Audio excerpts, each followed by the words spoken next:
12 ফেব্রুয়ারি নির্বাচনকে ঘিরে বিশ্ববাসীর কৌতূহল এবার অন্য যে কোনো সময়ের চেয়ে বেশি। এরই মধ্যে ৩৩০ জন আন্তর্জাতিক পর্যবেক্ষক আসার বিষয়টি নিশ্চিত হয়েছে। ওআইসি থেকে শুরু করে ইউরোপিয়ান ইউনিয়ন সবাই এখন বাংলাদেশের দিকে তাকিয়ে।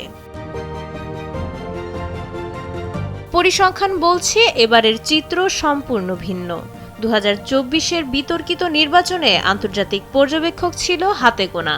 দশম জাতীয় সংসদ নির্বাচনে এসেছিল মাত্র 4 জন।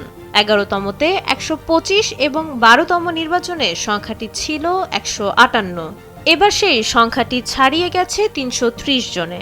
অর্থাৎ গত নির্বাচনের তুলনায় এবার বিদেশি পর্যবেক্ষকের সংখ্যা দ্বিগুণেরও বেশি। ওআইসির প্রতিনিধি দলের নেতৃত্বে থাকছেন শাকির মাহমুদ বান্দার।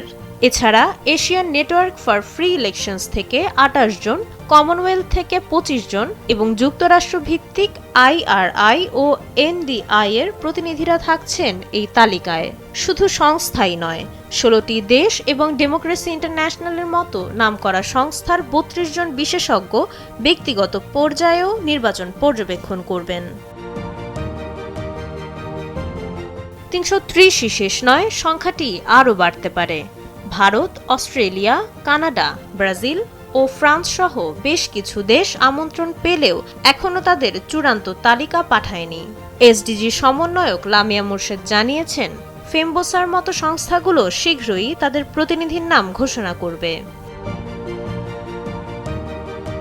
30টি আসনে লড়ছেন 50টিরও বেশি দল ও স্বতন্ত্র সহ প্রায় 2000 প্রার্থী।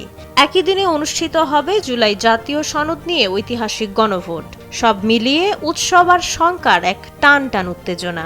বিদেশি পর্যবেক্ষকদের এই বিশাল উপস্থিতি একটি অবাধ ও নিরপেক্ষ নির্বাচনের নিশ্চয়তা দিতে পারবে, এমনটাই প্রত্যাশা সকলের। মাইশা মালিহা, সময়ের আলো।